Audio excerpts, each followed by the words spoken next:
Texas health centre വലിയൊരു കൂടുകയാണ്. സെന്ററിലാണ് ഇപ്പോൾ ഇവിടുത്തെ സെക്രട്ടറി പ്രസിഡന്റ് പറഞ്ഞ പോലെ ഞങ്ങൾ ഒരുപാട് മെമ്പർഷിപ്പ് പാർട്ണർഷിപ്പ് അല്ലായിരുന്നു, മെമ്പർഷിപ്പ് തിരിച്ചുകൊണ്ട് ആ മെമ്പർഷിപ്പ് ഒരു നയാപൈസ പോലും ഇവിടെ ചെലവഴിക്കാതെ ആ മെമ്പർഷിപ്പ് കൊണ്ട് പഠിക്കുന്ന സംഭവങ്ങളാണ്. അവിടെ ഞങ്ങൾ ഹെൽത്ത് കെയർ ചെയ്യുന്നു. അതുപോലെ തന്നെ ഒരുപാട് കാര്യം ചെയ്യുന്നുണ്ട്. ഞങ്ങൾ കുറെ കുട്ടികളെ കല്യാണം കഴിച്ച് കൊടുത്തു, കുറെ സ്ത്രീകൾക്ക് കുറെ പെൺകുട്ടികൾക്ക് കൃഷി വാങ്ങിച്ചു കൊടുക്കും. എല്ലാ കാരണം കഴിഞ്ഞാൽ ഞങ്ങൾ സർവേ നടത്തിയാണ്. ഒരുപാട് പെൺകുട്ടികൾ അതായത് SLC കഴിഞ്ഞിട്ട് പഠിക്കാൻ വിദ്യാഭ്യാസത്തിന് പോകാൻ കഴിവില്ലാതെ ഇരിക്കുന്ന കുട്ടികൾക്ക് ഞങ്ങൾ ഒരു തയ്യൽ മെഷീൻ ഒരു 35 കുട്ടികൾക്ക് തയ്യൽ മെഷീൻ കൊടുത്തപ്പോൾ അവരുടെ ചോദിച്ചിട്ട് നിങ്ങൾക്ക് ചെയ്യാൻ പറ്റുമോ? യെസ്, ഒരു ദിവസം 500 രൂപ വരെ സമ്പാദിക്കുന്ന കുട്ടികളുണ്ടെന്ന്. എന്നിട്ട് ആ കുട്ടികൾ അക്കാഡമിക് ചാർജ് ചെയ്യുന്നു. അതുപോലെ തന്നെ ഞങ്ങൾ ഒരുപാട് തീരെ കഴിവില്ലാത്ത, അതായത് ഒന്നിനും ഭക്ഷണം കഴിക്കാൻ പോലും കഴിവില്ലാത്ത വയസ്സുകാരെ അതായത് പേരൻസിനെ കണ്ടുപിടിച്ച് ഞങ്ങൾ വളരെ വർഷങ്ങളായിട്ട് അവർക്ക് മാസം ഒരു സംഖ്യയായിട്ട് കൊടുക്കുന്നു ഭക്ഷണം കഴിക്കാൻ വേണ്ടി. ഇതുപോലുള്ള സംഖ്യ ചെയ്യുന്നതിനൊക്കെ തന്നെ അത് ഇങ്ങനെയൊക്കെ ചെയ്യുന്നുണ്ട്. ഇതിൽ തന്നെ ഞങ്ങൾ ഇൻഡിവിജ്വലായിട്ട് സംഘടനയിലുള്ള മെമ്പേഴ്സിന്റെ അവരുടെ വെൽഫെയറിന് വേണ്ടി ചെയ്യുന്ന കാര്യങ്ങളാണ് ഞാൻ നേരത്തെ പറഞ്ഞത്. ഒരു ബിസിനസ് സംരംഭം തുടങ്ങുകയും അത് വളരെ വാശിയായിരിക്കും എല്ലാ മെമ്പേഴ്സും പങ്കെടുക്കുകയും വളരെ രീതിയിലുള്ള നല്ല സംരംഭങ്ങൾ തുടങ്ങുകയും ചെയ്തിട്ടുണ്ട്. വളരെ നല്ല നടക്കുന്നുണ്ട്. അതുകൊണ്ട് ഒരു കാര്യം ഞങ്ങൾക്ക് ഉണ്ടായിരുന്നു കഴിഞ്ഞാൽ മീറ്റിംഗുകൾ വെച്ചാൽ മിക്കവാറും 90% മെമ്പേഴ്സും ആ മീറ്റിംഗിൽ പങ്കെടുക്കുന്നു. അപ്പോൾ ആ മീറ്റിംഗിൽ വെച്ച് ഒരുപാട് കാര്യങ്ങൾ ചെയ്യാൻ സാധിക്കും. ഇത് ശ്രദ്ധിക്കണം. ഞാൻ ഒരുപാട് കാര്യങ്ങൾ പറയാൻ ഒരുപാട് കാര്യങ്ങൾ ഈ അസോസിയേഷനെ പറയാൻ സഹായിച്ചാൽ അതുപോലെ തന്നെ ഇൻഷുറൻസ് തീർച്ചയായിട്ടും നിങ്ങളുടെ മെമ്പേഴ്സിന് ഇൻഷുറൻസ് പദ്ധതി തീർച്ചയാക്കണം. ഞങ്ങൾക്ക് ഉണ്ടായിരുന്ന അനുഭവം, ഞങ്ങളുടെ മെമ്പറോടെ മരിച്ചപ്പോൾ ആക്സിഡന്റ് എത്തായിരുന്നു 14 ലക്ഷം രൂപ ആ ഇൻഷുറൻസിന് പ്രകാരം അദ്ദേഹം അവരുടെ വീട്ടിൽ ഞാൻ ലഭിക്കാൻ കഴിഞ്ഞു. വളരെ ചെറിയ സംഖ്യ ഇൻഷുറൻസ്. ഇത് പ്രത്യേക അസോസിയേഷൻ കാര്യം ശ്രദ്ധിക്കണം. എന്നോട് പറഞ്ഞുകൊണ്ട് ഞാൻ നിൽക്കുന്നില്ല. ഈ സംഘടനയുടെ ഔദ്യോഗികമായ ഇന്നത്തെ ഈ യോഗത്തിന്റെ ഔദ്യോഗികമായ ഉദ്ഘാടനം പൊതുവെ ഡോക്ടർ നന്ദി ചെയ്യുന്നു. സംസാരിക്കുന്നത് നമുക്ക് പറയും മുഖ്യ അതിഥിയുടെ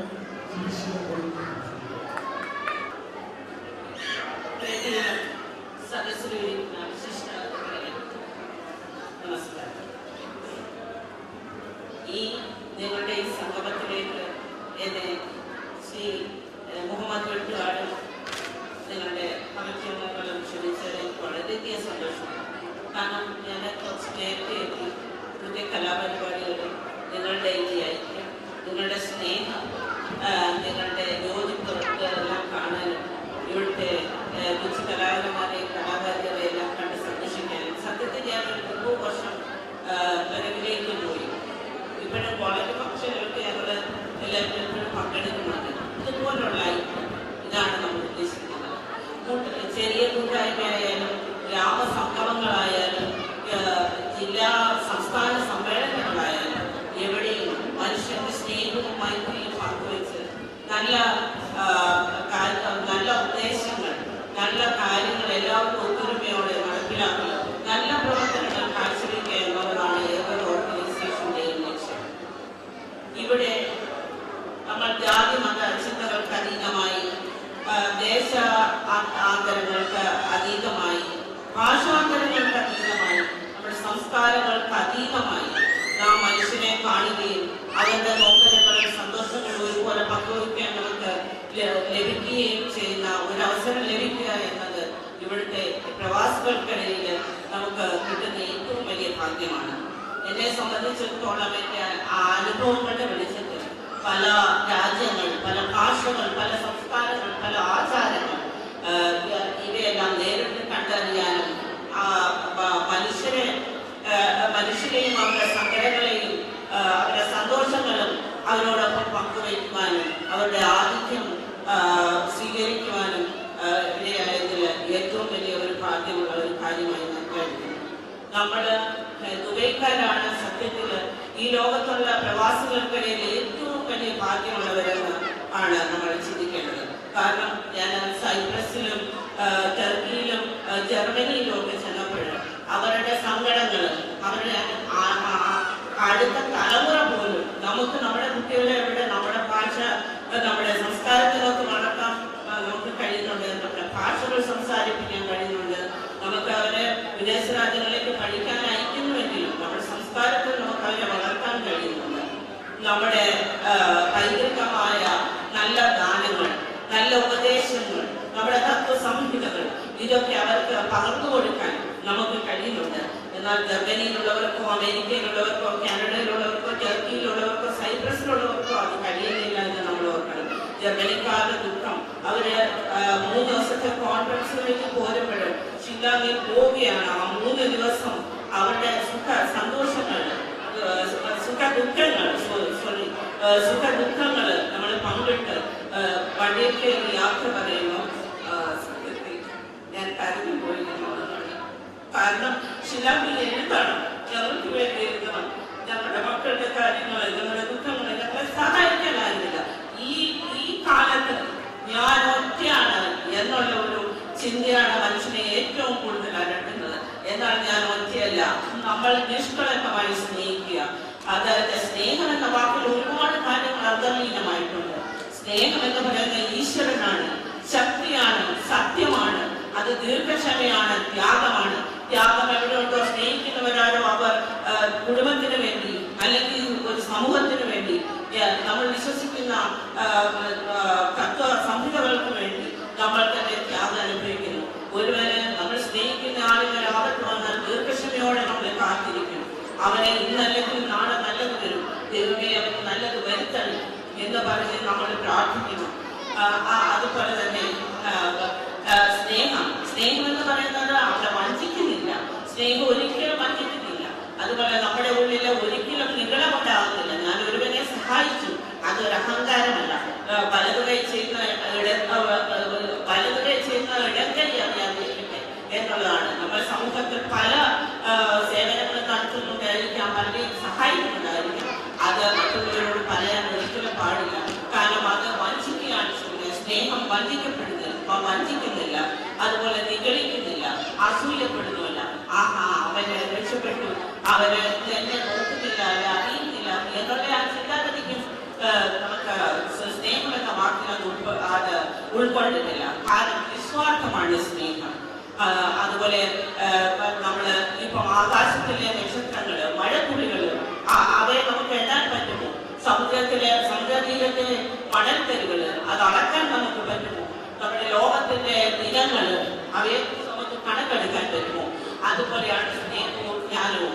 നിങ്ങളുടെ ഓരോരുത്തരെയും ഞാൻ അധികം കേട്ടിട്ടില്ല, ഒരുപാട് പേരുണ്ട്. അപ്പോൾ ഭാഷാന്തരങ്ങൾക്കപ്പുറത്തേക്ക്, ദേശാന്തരങ്ങൾക്കപ്പുറത്തേക്ക്, ജാതി മത ചിന്തകൾക്ക് അപ്പുറത്തേക്ക് ഓരോ സംഘടനകളും, പ്രത്യേകിച്ച് നിങ്ങൾ പ്രിയപ്പെട്ടവരെ, നിങ്ങളുടെ ഒരു നല്ല വാക്ക്, ഒരു ദിവസം കിടക്കുന്നതിന് നമ്മൾ ഉറങ്ങുന്നതിന് മുമ്പ് നമ്മൾ ചിന്തിക്കുക, ഇന്നത്തെ ദിവസം എനിക്ക് എന്ത് ചെയ്യാൻ കഴിഞ്ഞുവെന്ന്.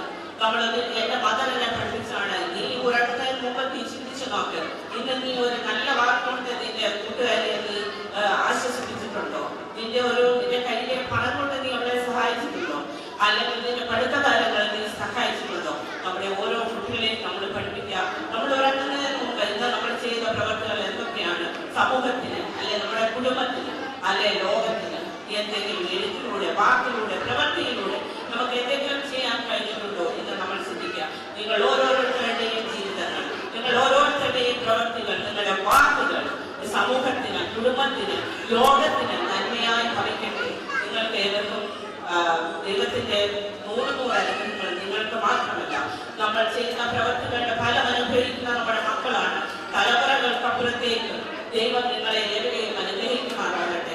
ഈ സംഘടനയിലൂടെ അതുപോലെ മുഹമ്മദ് വെൽക്കുകാരനെ പോലെ ഇവിടുത്തെ ഓരോ അംഗങ്ങളെയും നിങ്ങൾ എല്ലാവരും ഒത്തൊരുമയോടെ നിൽക്കുക. Corporation is very effective by organisation എന്നാണ്.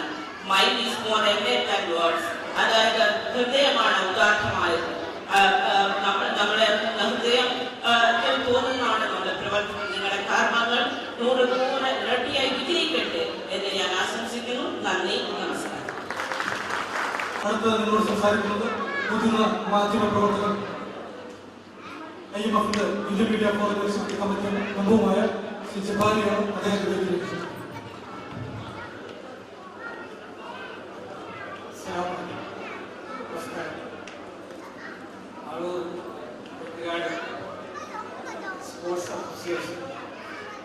സാംസ്കാരിക രംഗം അടക്കി വാഴുന്ന പരിപാടികൾ ഞങ്ങൾക്ക് ഉൾക്കൊള്ളം തരുന്നതാണ്.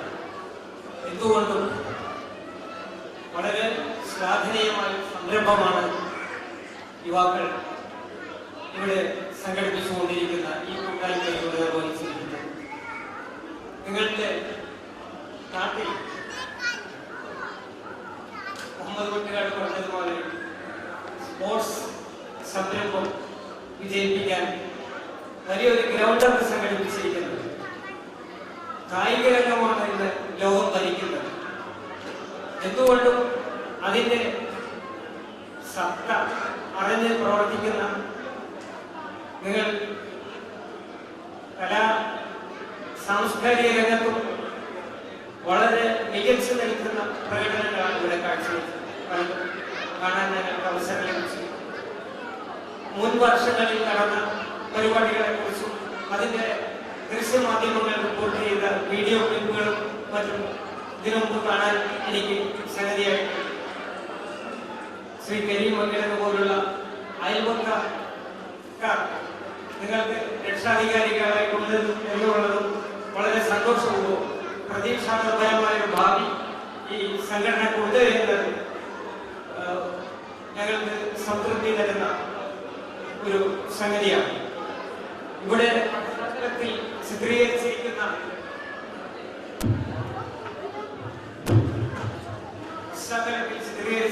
ചിത്രങ്ങൾ കാണുമ്പോൾ തന്നെ ആവേശമാണ് ഉണ്ടാകുന്നത്.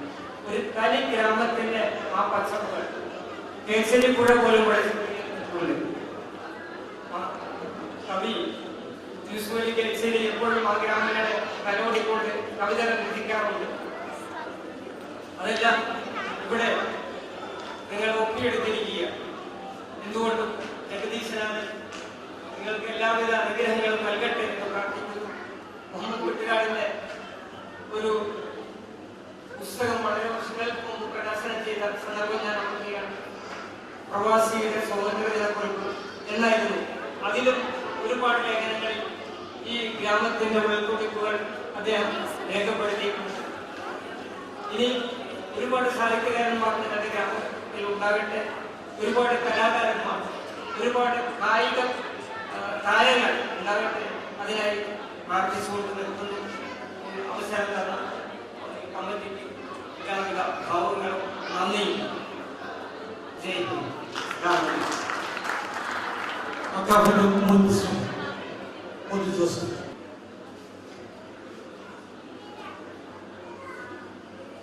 വേദിയിലിരിക്കുന്ന ശിഷ്ടവ്യക്തികൾ, ആദരവുകൾ, ഗ്രാമ സംഘടനയുടെ കുടുംബാംഗങ്ങൾ, നമസ്കാരം. ഞങ്ങളുടെ പ്രസിഡന്റ് കേട്ടുകൊണ്ടിരുന്നപ്പോൾ പ്രസിഡന്റ് പറഞ്ഞു നിങ്ങളുടെ മെമ്പേഴ്സ് പകുതി പേര് മതിയില്ല മീറ്റിംഗ്. ഇപ്പൊ തന്നെ ഈ കോളേജിലെ ആൾക്കാരാണ്. അപ്പൊ തന്നെ മുഴുവൻ ആൾക്കാർ തെരഞ്ഞെടുക്കുന്ന ഇരിക്കുന്ന സ്ഥലം ഉണ്ടാവില്ല. ചെറിയ ഗ്രാമത്തിൽ നിന്ന് ഇത്രയും കുടുംബങ്ങളോട് ഇതിൽ പങ്കെടുക്കുകയും വളരെ ആവേശത്തോടെ വളരെ സന്തോഷത്തോടെ ഇതിൽ ഭാഗമാകാതെ ചെയ്ത് കാണുമ്പോൾ വളരെ സന്തോഷമുണ്ട്. തൃശ്ശൂർ എന്ന് കേൾക്കുമ്പോൾ തന്നെ കേരളത്തിന്റെ സാംസ്കാരിക തലസ്ഥാനമാണ്.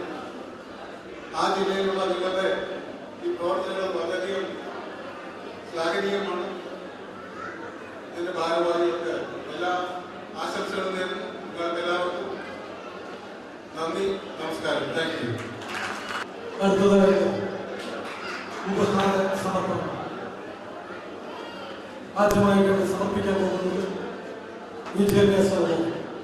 നിങ്ങൾക്കറിയാം, വിദ്യാർത്ഥികളുടെ വിദ്യാഭ്യാസത്തെ പ്രോത്സാഹിപ്പിക്കുന്ന രീതിയിലുള്ള നിരവധി പദ്ധതികൾ ആവിഷ്കരിച്ച സംഘടനകളുണ്ട്. ആദ്യത്തെ വിദ്യാഭ്യാസ വകുപ്പ് കഴിഞ്ഞ വർഷം CBSE സ്റ്റാൻഡേർഡിലെ ഓൾ സബ്ജക്ട് എ പ്ലസ് നേടിയ സലീം നസ്ന സലീം, നമ്മുടെ വീട്ടുകാർ സലീമിന്റെ മകനായ നസ്ന സലീമിന് ഈ അവാർഡ് സ്വീകരിക്കുന്നതിന് വേദിയിലേക്ക് ക്ഷണിക്കുന്നു.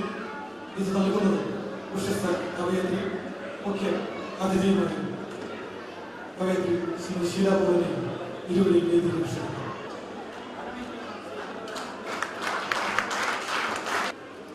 proud of you, and all the best friends continue to shine and contribute to those fully achieving your academic goals and professional career.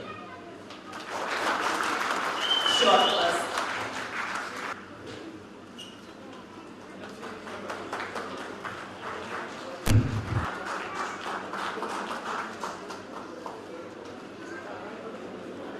അടുത്തത് കായിക രംഗത്തെ മികച്ച പ്രകടനത്തിന് ഉപഹാരം.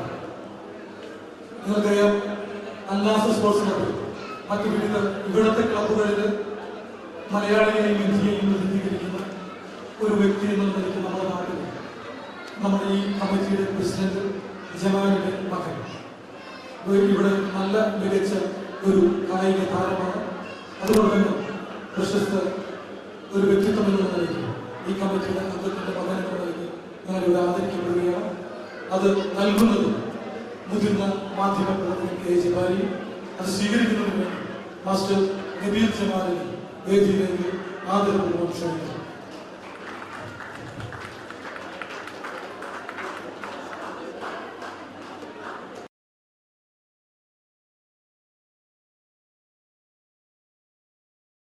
ഇരുപത്തഞ്ച് വർഷം പ്രവാസ ജീവിതം പൂർത്തിയാക്കിയ അംഗങ്ങളെ ആദരിക്കണം.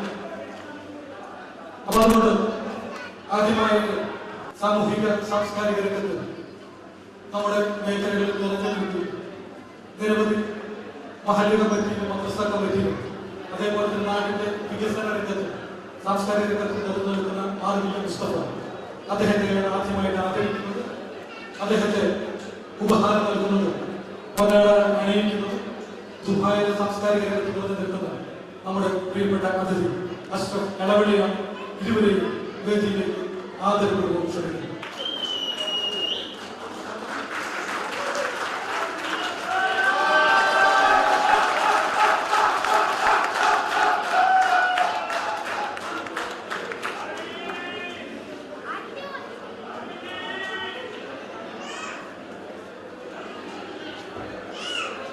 അടുത്തത് നമുക്കറിയാം, മറ്റൊരു പ്രിയപ്പെട്ട നമ്മുടെ സഹപ്രവർത്തകൻ എ അബൂബക്കർ, വെട്ടുകാട് സ്വദേശിയാണ്. ഏകദേശം 30 വർഷത്തിന് മേലെയായി അബുദാബിയിൽ ജോലി ചെയ്യുകയും നമ്മുടെ നാടിന്റെ പൊതു സമൂഹത്തിൽ ഇടപെട്ടുകൊണ്ട് പ്രവർത്തിക്കുകയും ചെയ്യുന്ന നമ്മുടെ പ്രിയപ്പെട്ട സഹപ്രവർത്തകൻ എ അബൂബക്കർ ആദരിക്കുന്നത് പ്രകാശിനെയും എ അബൂബക്കറിനെയും വേദിയിലേക്ക് ആദരപൂർവ്വം ക്ഷണിക്കുന്നു.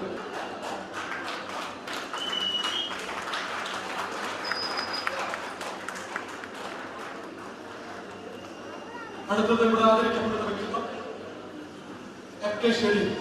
നേരത്തെ സൂചിപ്പിച്ചതുപോലെ തന്നെ 25 വർഷത്തിന് മുകളിലായി ഇവിടെ ജോലി ചെയ്യുകയും നാടിലെ ആളുകളുമായി സൗഹൃദം പുതുക്കുകയും ബന്ധം പുലർത്തിക്കൊണ്ടിരിക്കുകയും ചെയ്യുന്ന നമ്മുടെ പ്രിയപ്പെട്ട സഹപ്രവർത്തകൻ FK ഷെരീഫിനുള്ള ഉപഹാരം ഈ കമ്മിറ്റിയുടെ അഡ്വൈസറി ബോർഡ് സോമദാസ് മേലിയോട് FK ഷെരീഫിനെയും സോമദാസ് മേലിയോയും വേദിയിലേക്ക് ആദരപൂർവ്വം ക്ഷണിക്കുന്നു.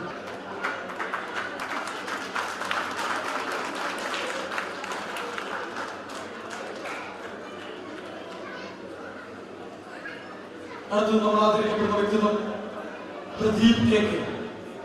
ഇദ്ദേഹം 25 വർഷത്തിന് മുകളിലായി ഇവിടെ ദുബായിൽ പ്രവാസ ജീവിതം നയിക്കുകയും അതേപോലെ തന്നെ നമ്മുടെ നാടിന്റെ പൊതുസമൂഹവുമായി എപ്പോഴും ഇണങ്ങി ചേരുന്ന നമ്മളുടെ പ്രിയപ്പെട്ട സുഹൃത്ത് പ്രദീപ് കെ. അദ്ദേഹത്തിന് ഉപഹാരം നൽകുന്നതിന് ആലം മുസ്തഫ അബൂദാബി, അദ്ദേഹം നേരത്തെ കഴിഞ്ഞ വർഷം 25 വർഷം പൂർത്തിയാക്കിയിട്ടുള്ള ആദരിക്കൽ നേടിയ അദ്ദേഹത്തെ ഉപഹാരം നൽകുന്നതിന്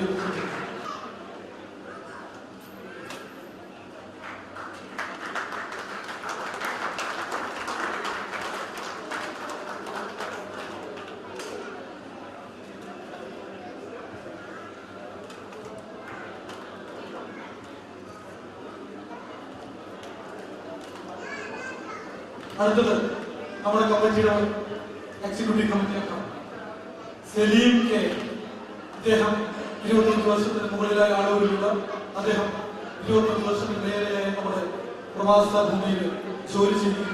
അതോടൊപ്പം തന്നെ നമ്മളോടൊപ്പം എപ്പോഴും നാടിന്റെ സാമൂഹിക സാംസ്കാരിക മത രംഗങ്ങളിൽ പ്രവർത്തിക്കുകയും ചെയ്യുന്ന നമ്മുടെ പ്രിയപ്പെട്ട സഹഭാരവാഹിയായ സലീം കെ ഉപഹാര സമർപ്പണമാണ്. അദ്ദേഹത്തെ ഇത് നൽകുന്നതിന് വേണ്ടി മറ്റൊരു നമ്മുടെ ഉപദേശക സമിതി, അതേപോലെ നമ്മുടെ സഹഭാഗവാഹികളായ സലീം വി വെട്ടുകാട് ഉള്ള അദ്ദേഹത്തെ വേദിയിലേക്ക് ഇരുവരെയും സ്വാഗതം ചെയ്തു.